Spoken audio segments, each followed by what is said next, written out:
हमारे चैनल को सब्सक्राइब करें और बेल आइकन दबाएं। आज का केस है पलटवार।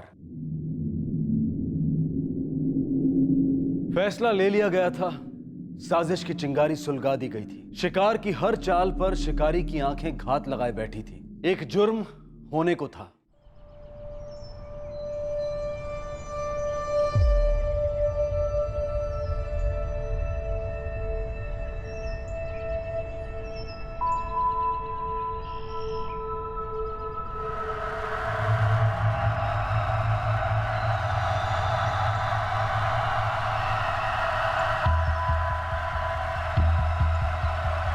Good morning Sandeep.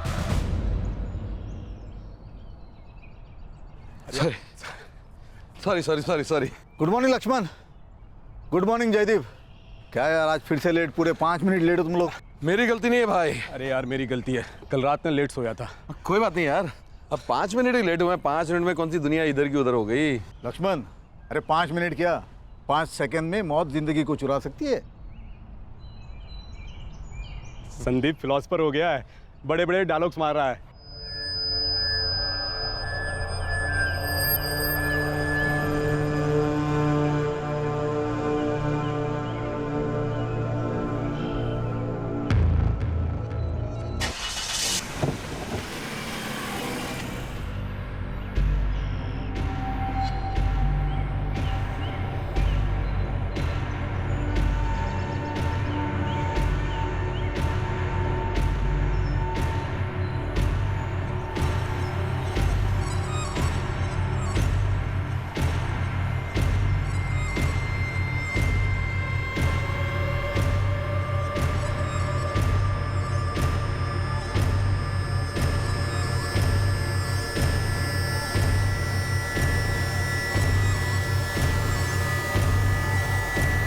Good morning उज्जवल।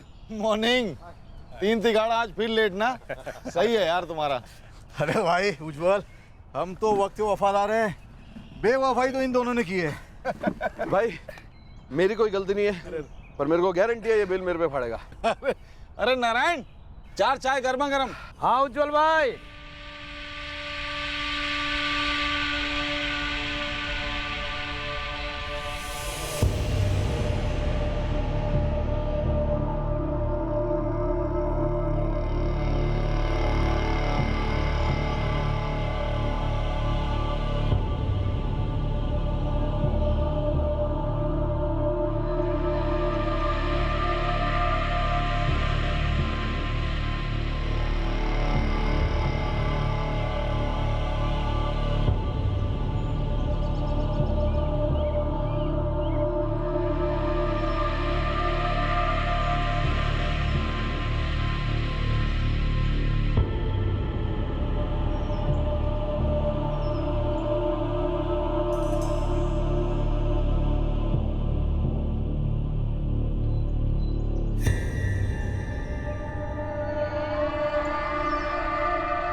इमरान, सोहेल, उसकी चाय ठंडी होने से पहले उसको ठंडा करना है। टाइम कितना मिलेगा? 15 मिनट, उसकी ज़िंदगी के आखिरी 15 मिनट। और हाँ, हेलमेट पहन के।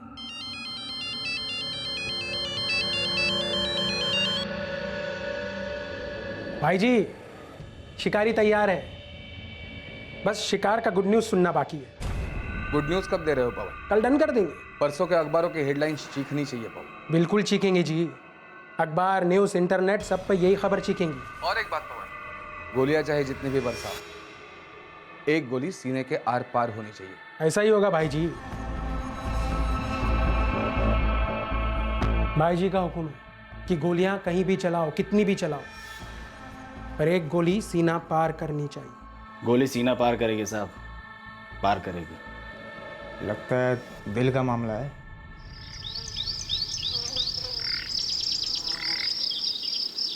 लक्ष्मण, 5 मिनट में मिलते हैं। अरे अभी तो उठाओ यार। अरे यार कुछ नया बोलो भाई। तुम और जयदीप आगे चलो, मैं उज्जवल की दुकान पे मिलता हूँ। ए धोखेबाज, आ जाओ जल्दी। मैं अभी अभी उठा हूँ यार, तू जा वक्त पे। मैं लक्ष्मण के साथ ना उज्जवल की दुकान पे मिलता हूँ। सच यार, तुम्हारे जैसे दोस्त होंगे ना तो दुश्मनों की कोई जरूरत नहीं है। अच्छा चलो उज्जवल की दुकान पे मिलते हैं।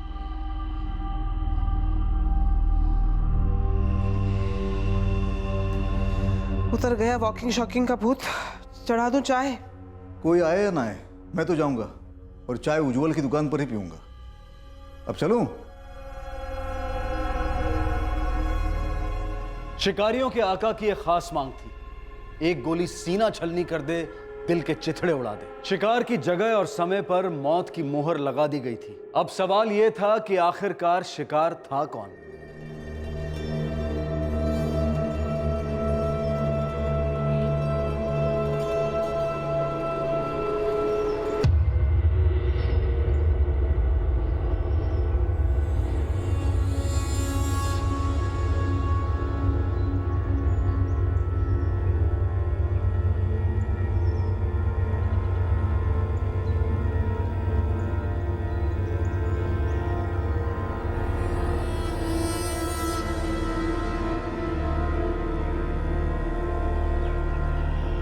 सुनो, मेरे इशारे का इंतजार करना। निकले ना, पवन भाई बोले जब तक इशारा ना हो निकलना नहीं है। तो काम कर, सामान चेक कर ले एक बार। 3 बार तो चेक कर चुका हूँ, और कितनी बार करूँ? तो चौथी बार कर ले।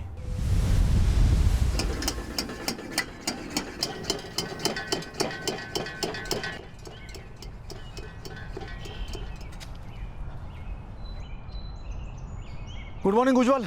गुड मॉर्निंग जी, मॉर्निंग। आज अकेले अकेले? हाँ साले, लक्ष्मण और जयदीप आज फिर से धोखा दे गए। ऐसा नहीं है, मेरी बात हो गई, दोनों आ रहे हैं। अरे मुझे तो लगा आएंगे ही नहीं। अरे ऐसे ही उन दोनों का ना कुछ सरप्राइज देने का प्लान है आपको। हाँ। अरे नारायण, 4 चाय। जी भैया। हाँ।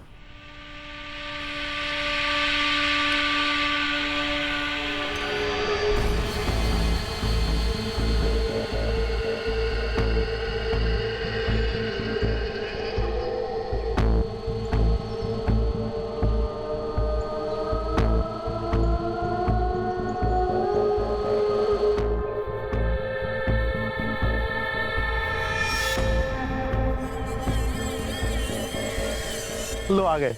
आ गए? अरे आओ लेट लतीफ आओ। यार कभी टाइम पे नहीं आओगे तुम लोग, आज फिर लेट हो गए। अरे काहे का लेट यार, चाय तो अभी आई नहीं। हाँ ये थे कि भैया चाय कब आ गई भैया। लो आ गई चाय। अदरक डालो ना भाई।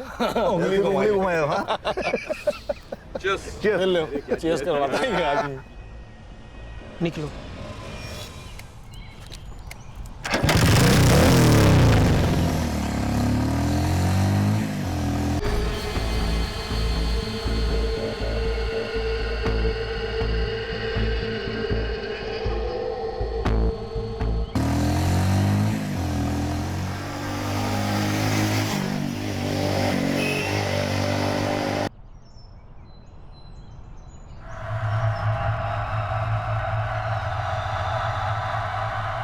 अरे यार मैं तो भूल ही गया था, आज अनाज की डिलीवरी है।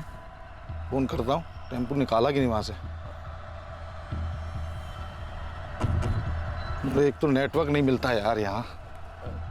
अरे उज्जवल ना सुबह सुबह कैसे काम सोचता है इसे? अरे हाँ, काम से याद आया, तुम्हारा वो स्टेशन की लाइटिंग का टेंडर निकलने वाला था, उसका क्या हुआ? अरे वो आज खुलेगा। जो टेंडर माता की इच्छा। लक्ष्मी जी का हाथ है तुम्हारे सर पर, तो टेंडर माता को तो आशीर्वाद देना ही पड़ेगा। वैसे सरकारी टेंडरों का सरदर्द ना हर किसी के बस की बात नहीं, मानना पड़ेगा बॉस। आता है तुम्हें। सालों साल पापड़ बेले में नहीं संधेरे में, अब जाके रोशनी की एक किरण नजर आ रही है। अब जाके सांस ले पा रहा हूं मैं। ये सरकारी ठेके मतलब दोधारी तलवार है, एक तरफ लक्ष्मी माता है तो दूसरी तरफ साक्षात यमराज।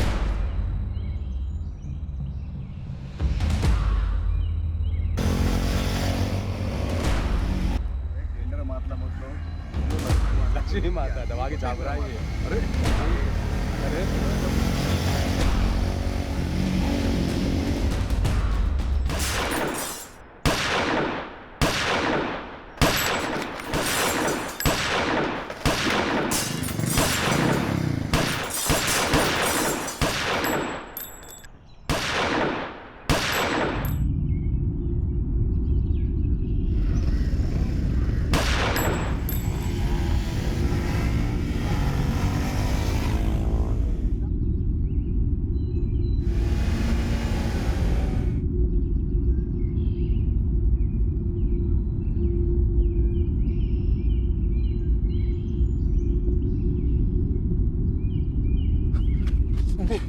संदीप, संदीप।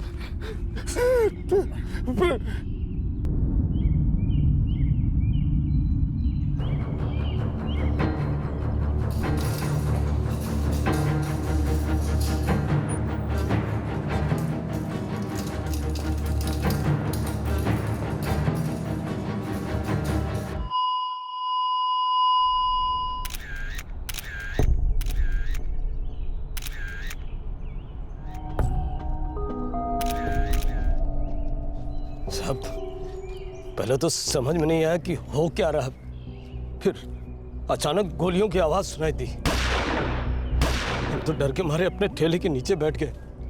वो आदमी ऐसे गोलियां चला रहा था जैसे कोई पेड़ों को पानी देता है। तीनों पे गोलियां चला रहा था, संदीप, जयदीप और लक्ष्मण पर। अंधाधुंध गोली दाग रहा था, जिसे लगी तो लगी बस। 2 लोग थे, सिर्फ 2?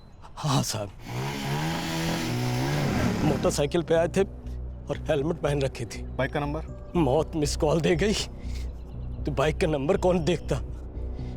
वो लोग चले गए तो भी साहब मुझसे हनुमान चालीसा नहीं निकल रही थी। लेकिन बेटा अंकित, ऐसा कैसे हो सकता है? ताया जी, हमें कुछ नहीं पता कि क्या हुआ, कैसे हुआ। पापा तो बस रोज की तरह मॉर्निंग वॉक पर ही गए थे। बेटा, डॉक्टर क्या कह रहे हैं? कहने के लिए कुछ नहीं रहा। पापा नहीं रहे ताया जी।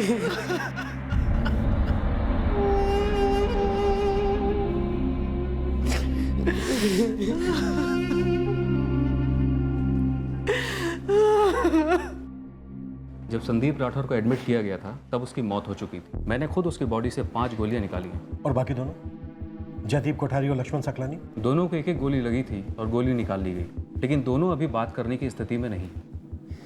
सर, हम चारों की रोज वहाँ मंडली बैठती थी, हम लोग चाय पीते थे, गपशप करते थे। बस 2 मिनट के लिए मैं वहाँ से फ़ोन करने के लिए हिला और फोन?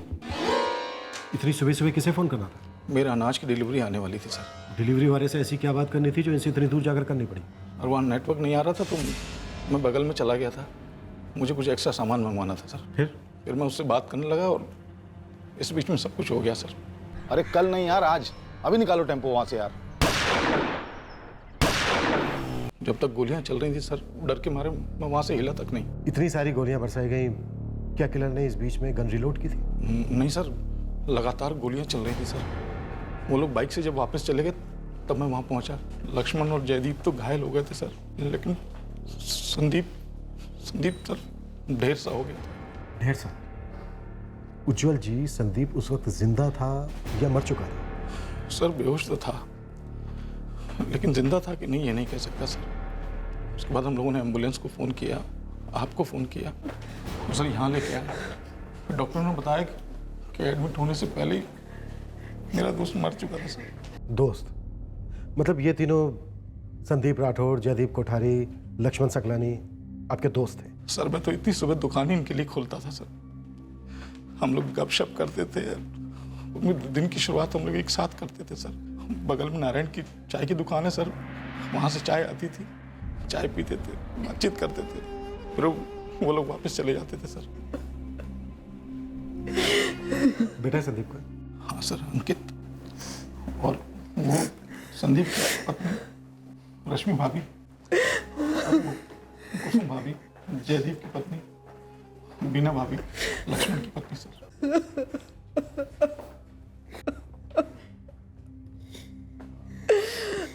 बेटा, और कौन कौन है तुम्हारी फैमिली? इंदौर में है सब। मैंने अभी ताऊ जी को कॉल किया, वो बस थोड़ी देर में पहुंचते ही होंगे। सर जी, संदीप का घर यहाँ से 1 किलोमीटर दूर है। वो लोग रोड पे दोनों और संदीप तीनों एक साथ मिलते थे और 1 किलोमीटर चल के यहाँ आते थे। ये हम लोग गपशप करते थे, चाय वाय पीते थे सर, और फिर वो लोग 1 किलोमीटर वापस चले जाते थे। उसके बाद अपने घर लौट जाते थे। रोज ऐसा ही होता था? वो दोनों आए ना आए, लेकिन संदीप रोज आता था सर। जैसे आज हुआ, पहले संदीप आया, फिर जयदीप और लक्ष्मण भी आ गए। ऐसा क्यों? ज़्यादा लेट नहीं सर, संदीप आया, हम लोगों ने 2-4 मिनट बात की, तब तक वो दोनों भी आ गए। संदीप वक्त का बहुत पक्का था सर। और तुम जबान के पक्के हो या कुछ बताना चाहते हो, पर जबान थरथरा रही है? नहीं सर, जो था सब बता दिया मैंने अपना दोस्त खोया सर। अब तो जबान भी नहीं रुक रही और आंसू भी नहीं रुक रहे सर। 2 लोग थे बाइक पर या आसपास कोई और भी था? सर 2 लोग थे हेलमेट वाले। हाँ साहब, मैंने भी 2 ही लोगों को देखा है। पहली बार आए थे यहाँ? पता नहीं सर, पहले कभी आए होंगे तो ध्यान नहीं दिया किसी ने। और हेलमेट वाले आते जाते रहते सर, कौन ध्यान देगा। उज्जवल कह रहा था कि उन लोगों ने गन रिलोड नहीं की थी। सर ये चारों इस दुकान पर चाय पीने के लिए हमेशा आया करते थे। सुनसान जगह है, अटैक करना मुश्किल नहीं होगा। लेकिन जब संदीप आया तब अटैक नहीं हुआ, बाकी के 2 दोस्तों के आने के बाद अटैक हुआ। उज्जवल ने बताया कि जयदीप और लक्ष्मण आज सुबह लेट सोकर उठे थे, लेकिन ज्यादा लेट नहीं। लेकिन फायरिंग तीनों पर की गई। क्या हत्यारे तीनों को खत्म करना चाहते थे? अगर वो तीनों को खत्म करना चाहते थे तो वो नाकाम रहे, क्योंकि मरा सिर्फ संदीप है, बाकी 2 तो जिंदा है। चौथा दोस्त उज्जवल, वो भी जिंदा है, उसे तो खरोच तक नहीं है। रूटीन था इनका। चारों दोस्त मिलकर चाय पीते थे। आज 2 दोस्त लेट पहुंचे और उज्जवल फायरिंग के वक्त था नहीं, वो फोन करने गया था। फोन करने, इतनी सुबह सुबह सप्लायर को फोन करने।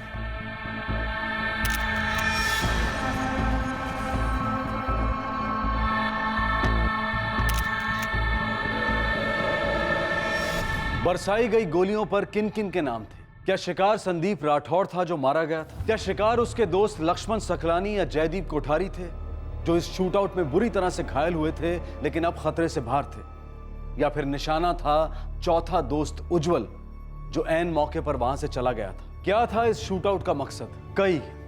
कई सवाल उठ रहे थे इस केस में, लेकिन जैसे जैसे जवाब मिलते गए ये बात साबित होती गई कि ये केस मॉर्निंग वॉक की तरह सरल और सिंपल तो बिल्कुल ही नहीं था।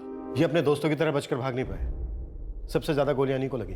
कोई हम पर गोलियां क्यों चलाएगा, और वो भी चुपचाप मॉर्निंग वॉक के दौरान? पर आप तो आज मॉर्निंग वॉक के लिए नहीं जाने वाले थे ना? बिल्कुल जाने वाला था। हाँ, थोड़ा देर से उठा, इसलिए संदीप को फोन कर दिया था कि तुम निकलो, मैं तुमसे उज्जवल की दुकान पे मिलता हूँ चाय के लिए। हाँ, आप लोग चाय के लिए मिले, लेकिन ऐसा क्यों हुआ कि उज्जवल वहां से सही टाइम पर चला जाता है, आप दोनों को एक एक गोली खा के अंदर जाने के लिए छोड़ दिया जाता है, और शिकार सिर्फ संदीप का होता है? इसी बात का तो दुख है कि उस अफरा तफरी में हमें पता ही नहीं चला कि संदीप पीछे रह गया है। हाँ सर, हम लोग लेट पहुंचे। मेरी बात हुई थी उज्जवल से। हाँ उज्जवल, मैं और लक्ष्मण पहुंच रहे हैं। थोड़ा लेट हो गया निकलने में यार। संदीप निकल चुका है, हम लोग चाय पे मिलेंगे, ठीक है? हम क्यों भागे? मतलब आप कहना चाहते हैं कि वहीं रुकते, गोलियां खाते? मैंने पूछा कि आप वहां से भाग गए तो संदीप क्यों नहीं भाग पाए? मुझे कुछ समझ में नहीं आ रहा था, मैं तो अपनी जान बचा रहा था। अच्छा, ये उज्जवल फायरिंग शुरू होने से कितनी देर पहले गया था? मेरा मतलब कितने मिनट पहले गया था? एक तो नेटवर्क नहीं मिलता यार यहाँ। 1-2 मिनट पहले, मुझे कुछ ठीक से याद नहीं। अचानक मुझे याद आया कि मेरी अनाज की डिलीवरी है, तो फोन करने चला गया था मैं। सुबह के 6:30 बजे? 6:30 नहीं सर, 7:15 बजे। अरे यार, मैं तो भूल ही गया था, आज अनाज की डिलीवरी है। कमाल है, एग्जैक्ट टाइम याद है? सर मैंने घड़ी देखी थी उस समय। आप अकेले नहीं हैं जुल जी जिसने उस वक्त घड़ी देखी थी। समझा नहीं सर, क्या बोलना चाहते हैं आप? कमाल की टाइमिंग, एकदम सटीक। आपको अचानक फोन करना याद आता है और फोन करने के लिए आप दूर जाते हैं। आपके दूर जाते ही हमला शुरू हो जाता है। आपका वहां से निकलना हथियारों के लिए हरी झंडी थी। सर कैसी बात कर रहे हैं सर? संदीप मेरा दोस्त है सर, सालों की दोस्ती है उन लोगों की, और आप मुझ पे शक कर रहे हैं सर? शिकार हुआ है उज्जवल जी, तो शक तो होगा ही। उन तीनों में से सुपारी किसके नाम की थी?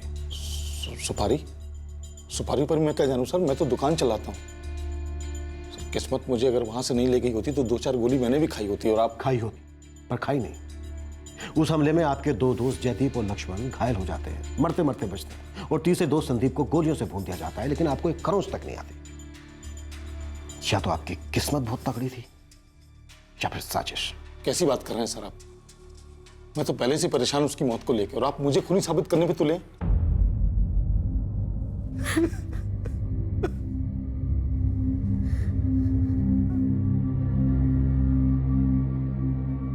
जी जी समझ रहा हूं मैं, लेकिन मेरे भाई की बॉडी कब मिलेगी हमें?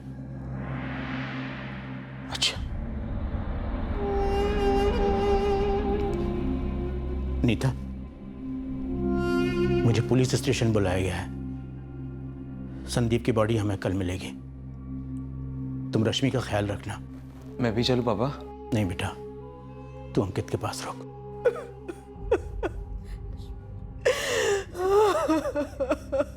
संदीप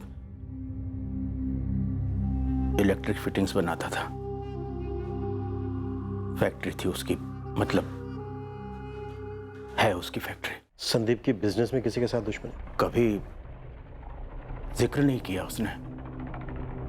कई लोगों के साथ उसका उठना बैठना था, प्राइवेट और सरकारी दोनों। आप क्या बनाते हैं? मेरे 2 रेस्टोरेंट हैं इंदौर में। पहले मैं संदीप की मदद करता था उसके सरकारी टेंडर वेंडर में। उसका एक पोल्ट्री फार्म भी है जो मैंने ही सेटअप करके उसे दिया। संदीप के दोस्त लक्ष्मण सकलानी का कंप्यूटर हार्डवेयर का बिजनेस है और जयदीप कोठारी टेक्सटाइल ट्रेडिंग करता है, राइट? जी सच है। इन दोनों और संदीप के बीच क्या कुछ सही नहीं था? ऐसा क्या हुआ था कि इन दोनों ने या इनमें से किसी एक ने संदीप का कत्ल करवा दिया? मैं क्या बता सकता हूँ इस बारे में?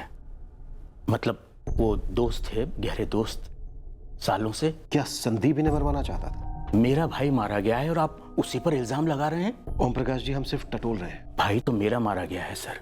इसीलिए मैंने आपसे पूछा कि क्या कोई संदीप को मरवाना चाहता था, खास करके उसके दोस्त। देखिए, अभी तक हमें ये नहीं मालूम है कि असल टारगेट कौन था, संदीप, जयदीप या लक्ष्मण।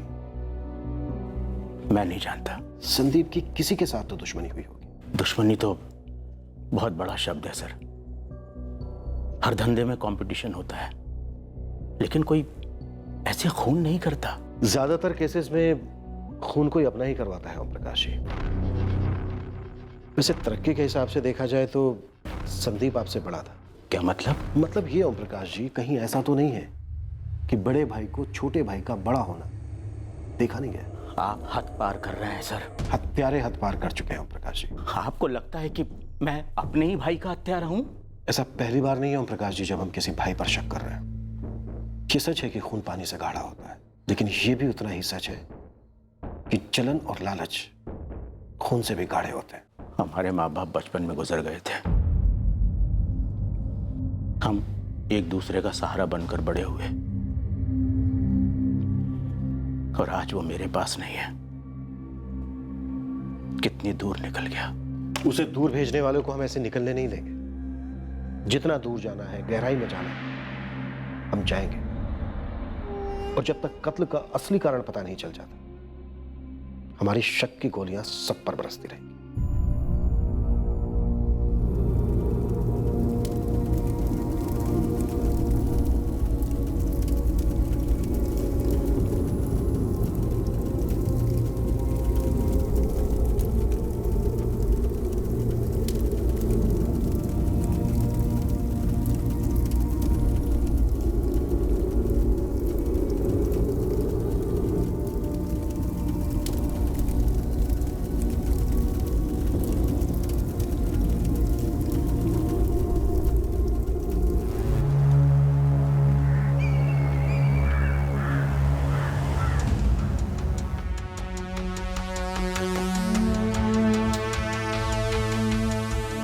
इस शूटआउट और संदीप की मौत को लेकर कई एंगल्स उभरने लगे और फिर बरसने लगे। उंगलियां उठने लगी, जुबानें चलने लगी, लेकिन इस माहौल की धुंध में एक मूलभूत सवाल का जवाब अब तक नहीं मिल रहा था कि क्या हत्यारों का निशाना वाकई में संदीप राठौड़ था। उंगलियां उठने लगी, जुबानें चलने लगी, लेकिन इस माहौल की धुंध में एक मूलभूत सवाल का जवाब अब तक नहीं मिल रहा था कि क्या हत्यारों का निशाना वाकई में संदीप राठौड़ था। इंस्पेक्टर साहब, आपसे एक बात कहनी थी। वो दरअसल मेरे बेटे सुमित ने याद दिलाई मुझे। ये 1 साल पुरानी बात है। राजेश सक्सेना राजेश सक्सेना? हाँ, उसकी भी इलेक्ट्रिकल फिटिंग्स की फैक्ट्री है। रायसेन में? हाँ, रायसेन में। जो कुछ भी हुआ था मेरी आंखों के सामने हुआ था। संदीप, मैं तुझे छोड़ूंगा नहीं। तूने जो मेरे साथ किया वो अच्छा नहीं किया। और एक बात मेरी आज तू अच्छे से सुन ले, जो लोग दूसरों की पीठ में छुरा घोंपते हैं ना, उन्हें ये नहीं भूलना चाहिए कि उनकी भी एक पीठ है और उस पर भी कोई छुरा घोंप सकता है। उसने संदीप को जान की धमकी दी थी। बिजनेस में दुश्मनी थी? जी हाँ।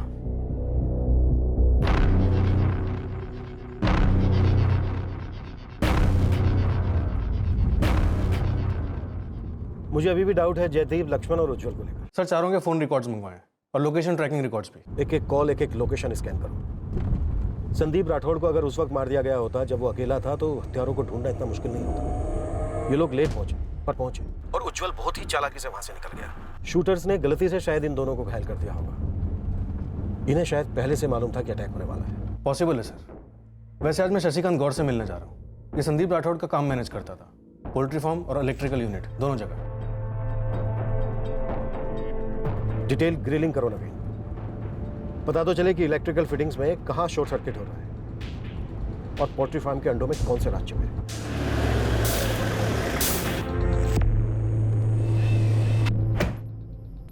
साहब, पुलिस।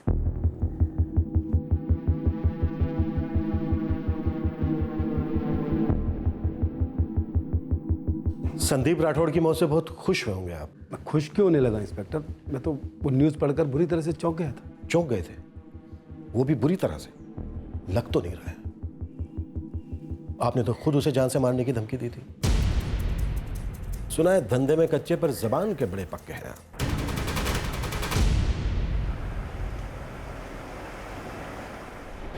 जी हाँ सर, संदीप सर के दोनों बिजनेस मैं ही मैनेज करता आया हूँ। ये इलेक्ट्रिकल यूनिट और पोल्ट्री फार्म पिछले 10 सालों से।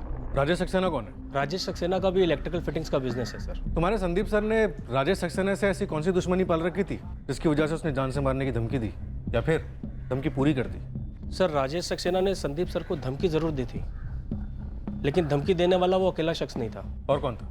दिनेश बागड़ी।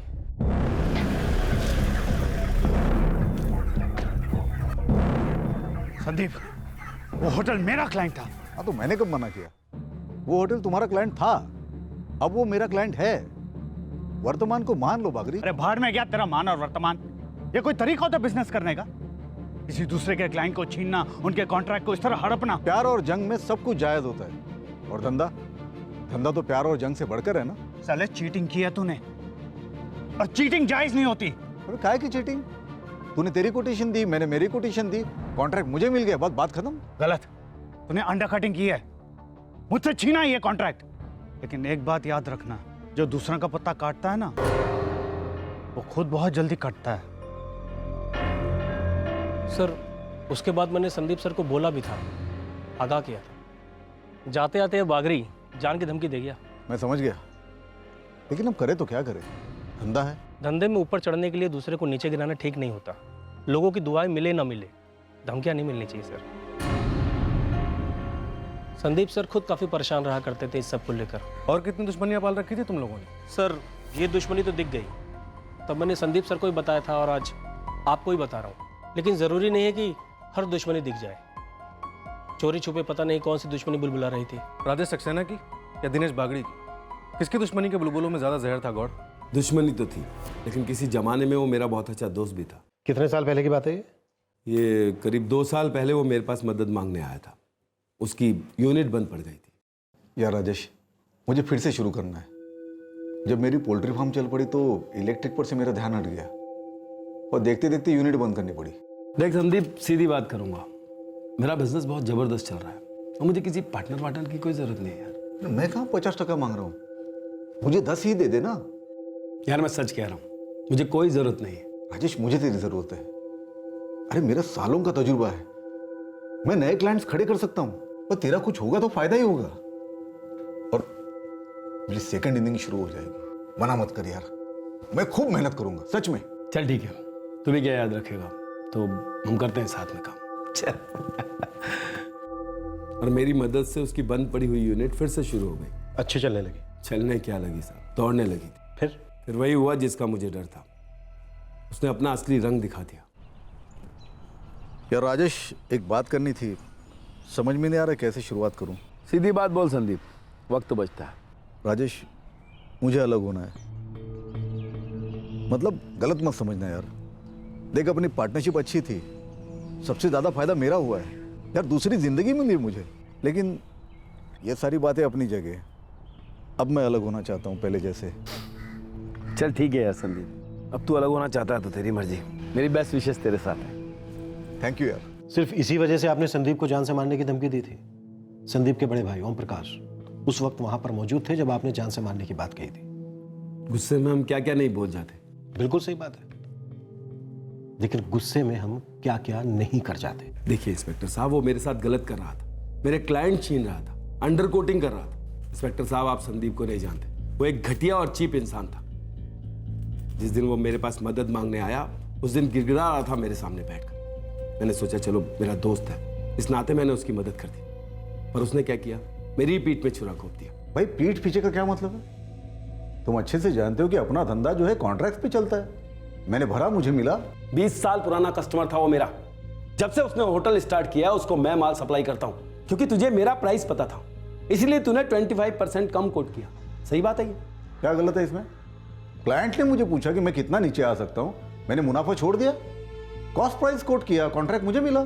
ऐसे कोई बिजनेस करता है? वक्त के साथ धंधे के तरीके भी बदलते हैं। वक्त बदलना प्रकृति है, लेकिन उसूल और नियत हमारी संस्कृति है। कहावतें हारने वाले लिखते हैं, जीतने वाले इतिहास लिखा करते हैं। कहावतें और इतिहास के अलावा एक तकदीर भी लिखी जाती है, जो ये तय करती है कि आदमी कितना ऊपर जाएगा या हमेशा के लिए ऊपर जाएगा। राजेश, तू मुझे धमका रहा है? नहीं, धमका नहीं रहा हूं तुझे।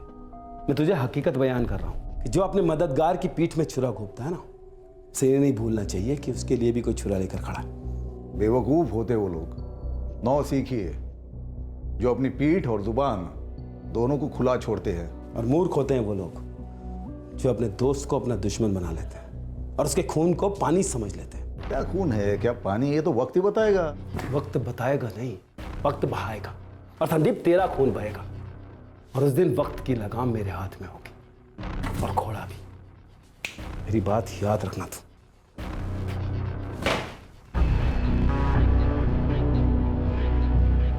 ये सब क्या है संदीप? ये खून खराबी की बातें? भाई साहब, ये बातें हैं, सिर्फ बातें। अक्सर हारने वाले ज्यादा बोलते हैं, लेकिन झूठ को 100 बार सुनाने से झूठ सच नहीं बन जाता ना।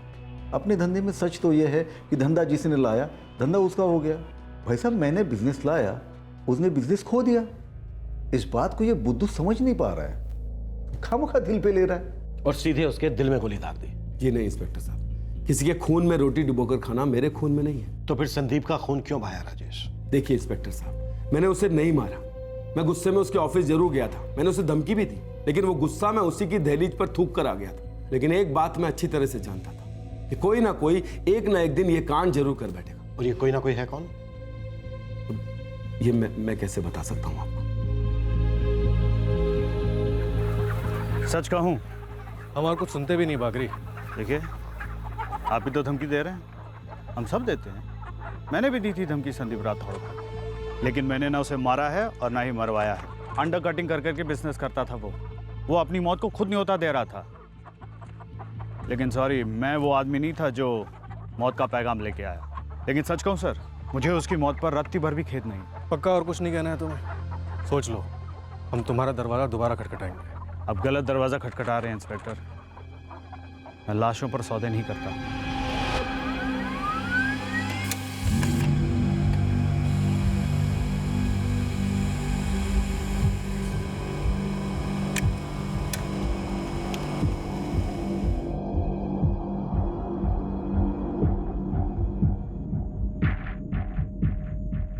हर कोई संदिग्ध था।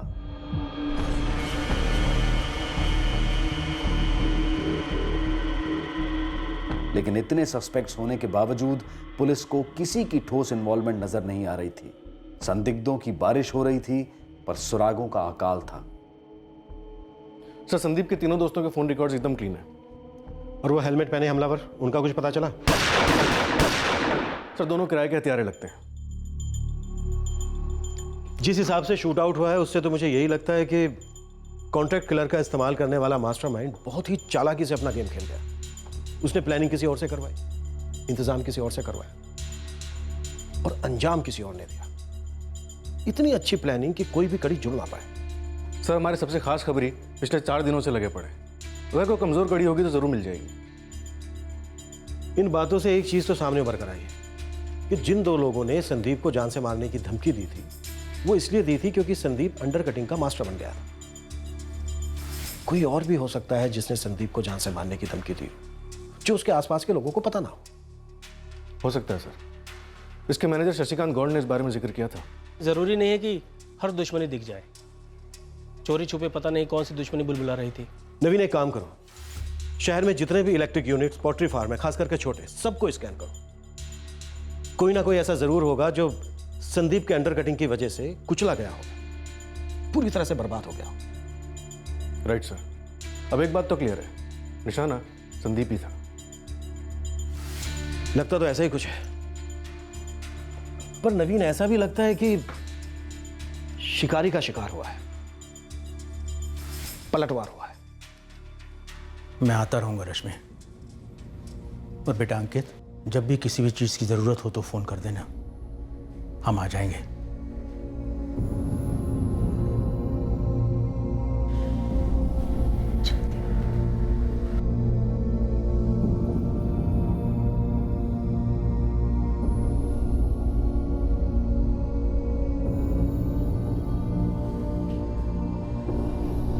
माँ, पापा को किसने मारा माँ? पता नहीं बेटा, मुझे तो बस वो दिन याद है जिस सुबह वो निकले थे। कोई आए या ना आए, मैं तो जाऊंगा और चाय उज्जवल की दुकान पर ही पीऊंगा। अब चलूं? मैंने तो सोचा भी नहीं था कि ऐसा कुछ हो जाएगा। अंकित, हर रोज की तरह ही तो एक और दिन था वो। लेकिन माँ, कुछ ना कुछ बात तो ऐसी हुई होगी ना जिसकी वजह से पापा डिप्रेस्ड हुए होंगे।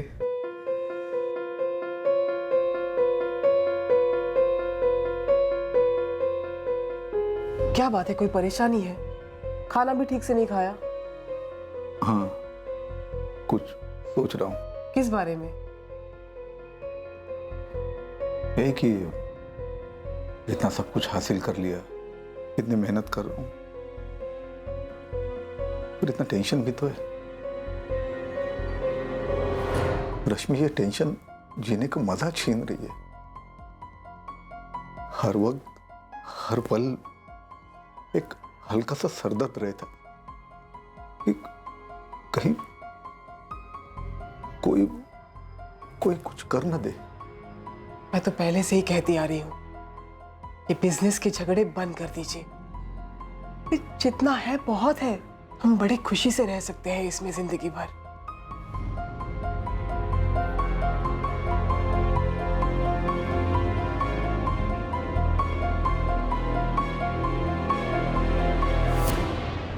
उस्मान, पूरा दिन नहीं मेरे पास, जल्दी बोल। आप तो कह रहे थे कोई विलायती घोड़ा था, मैगजीन वाला, जिसमें एक बार में कई गोलियां फायर होती। साहब, एक बात तो पक्की है, दोनों शूटर बाहर के थे, भोपाल से या भोपाल से भी कहीं और आगे से, क्योंकि पूरे ज़िले में इस सुपारी की खबर किसी को भी नहीं थी। देखिए, एक दिन मैं छुट्टी लेता हूँ और दोनों मिलकर बहुत बातें करेंगे, लेकिन इस वक्त एक एक मिनट बहुत कीमती है मेरे लिए, तो काम की बात करें। वैसे मैं बिना सबूत को कोई खबर देता नहीं हूँ, लेकिन आप कह रहे हो इसलिए दे देता हूँ। अंदर की बात है।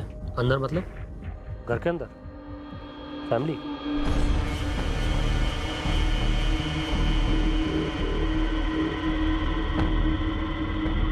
वो राजेश सक्सेना की धमकी वाली बात आपने पुलिस को बता दी ना पापा? उसका कुछ निकला? नहीं बेटा, उन्होंने अभी तक कुछ बोला नहीं, बोला तहकीकात जारी है। घर के अंदर किस पे शक? उसके भाई पर, भतीजे पर, पत्नी या फिर बेटा? मैंने ये कब कहा कि घर के अंदर की बात है? आप ही सब कहे जा रहे हो। और कौन सा अंदर होता है? सोचिए साहब।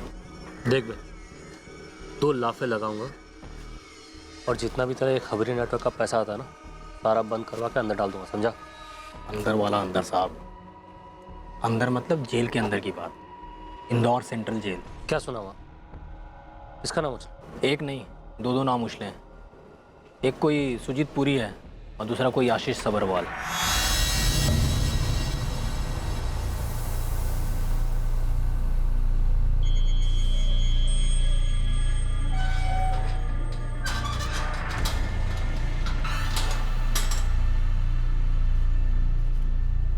ये जो दो लोग हैं, सुजीत पुरी और आशीष सबरवाल, इनका संदीप राठौड़ के मर्डर से कुछ कनेक्शन है। सुजीत भाई, पता चला संदीप को टोक दिया? हाँ, पता चला सुबह सुबह मॉर्निंग वॉक पर। भाई मुझे तो लगता है अगला नंबर हमारा है। पागलों जैसी बातें मत कर, यहाँ जेल के अंदर। और तुझे कैसे पता? संदीप राठौड़ को मारने वाले वही लोग हैं। पक्का वही लोग हैं। उनके मारने का तरीका देखो, डिट्टू सेम टू सेम। वही एक गोली सीने में मारी है, दिल के आर पार। अपना एक पंटर है, उसने ये बात सुना और अपने को बताया। ये सुजीत और आशीष संदीप राठौड़ से कैसे जुड़े थे? साहब ये जोड़ना जुड़वाना आपका डिपार्टमेंट है। मैंने आपको एक कड़ी दे दी है, कारवां तो आप बना ही लोगे, मुश्किल नहीं होगी।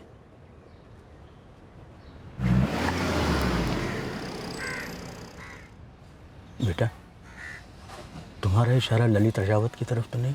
इशारा विशारा कुछ नहीं पापा, बस एक ख्याल आया तो बता दिया। अच्छा किया तुमने। मुझे लगता है हमें इस बारे में पुलिस को बता ही देना चाहिए। हाँ, मैं अजय राजावत बोल रहा हूँ। राजावत इलेक्ट्रिकल्स के मालिक हैं आप? हाँ, अब आप भी बताएंगे कौन साहब बोल रहे हैं? साहिब नगर पुलिस स्टेशन से सब इंस्पेक्टर नवीन चोपड़ा बोल रहे हैं। आपसे कुछ सवाल पूछने थे जो हम रायसेन के सभी इलेक्ट्रिकल मैन्युफैक्चरर से पूछ रहे हैं। किस तरह के सवाल? संदीप राठौड़ को जानते हैं आप? हाँ, जानता था। उसके कत्ल के बारे में सुना मैंने। संदीप को कितनी अच्छी तरह से जानते थे? ठीक ठाक जानता था। हम अक्सर अपनी फेडरेशन के इलेक्शन, मीटिंग्स, एग्जीबिशंस में टकराते थे। ऐसे कोई निजी दोस्ती वोस्ती नहीं थी, लेकिन हम एक दूसरे से वाकिफ थे। इतने वाकिफ थे कि आपसे दुश्मनी पाल पाते? कहीं इस मर्डर में मेरा कोई हाथ है, आप घुमा फिरा के ऐसा तो नहीं पूछ रहे हैं? अजय जी, घुमाना फिराना हम फोन पर नहीं, अपने थाने में करते हैं, और बातों से नहीं, लातों से करते हैं। लेकिन माफ़ कीजिएगा, मैं आपकी धमकी से डरने वाला नहीं हूँ, क्योंकि इस कत्ल से मेरा कोई वास्ता ही नहीं है। एक टिप दूं आपको? हाँ, सुन रहा हूँ। इंसान अगर नंगी तारों को छेड़ेगा तो उसे करंट का झटका लगेगा।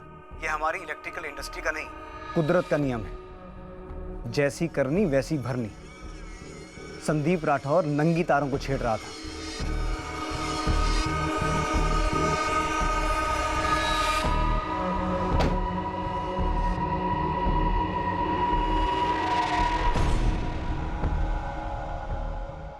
भाई जी, अब तो आपके शिकार की अस्थियां भी बहा दी गई है। अब तो हमारे पैसे बहने दो। कोई बात नहीं भाई जी, कोई बात नहीं। इतने दिन इंतजार किया है, 2-4 दिन और सही।